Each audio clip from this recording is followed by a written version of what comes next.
ఎలా ఉన్నారు? ఈరోజు ఏంటో తెలుసా? పన్నీర్ బటర్ మసాలా. దానికోసం ఒక ప్యాన్ పెట్టుకుని ఆయిల్ హీట్ చేసుకొని హోల్ స్పైసెస్ ఉంటాయి కదా, దాల్చిన చెక్క, ఇలాచి, లవంగాలు, బిర్యానీ ఆకు, ఉల్లిపాయ, టమాటా, జీడిపప్పులు, అల్లం, వెల్లుల్లి ఇవన్నీ వేసి బాగా మగ్గనియాలి. మూత పెట్టేసి మగ్గిచ్చామనుకోండి బాగా మగ్గుతాయి.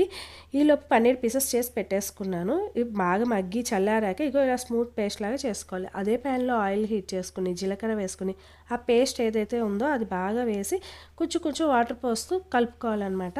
నేనైతే గ్రీన్ పీస్ కూడా వేశాను. అవి బాగా మగ్గుతున్నాయి అన్నప్పుడు ఉప్పు, కారం, గరం మసాలా, జీలకర్ర పొడి, ధనియాల పొడి ఇవన్నీ వేసి వాటర్ పోస్తూ బాగా మగ్గనియాలి. కొంచెం నేను ఒక 2 టేబుల్ స్పూన్లు షుగర్ కూడా వేశాను. అవి కూడా చాలా టేస్ట్ ఇస్తుంది. ఫ్రెష్ క్రీమ్ కూడా వేశాను. వద్దు అనుకుంటే పెరుగు వేయచ్చు, లేదు వద్దు అనుకున్నా ఏది వేయకపోవచ్చు.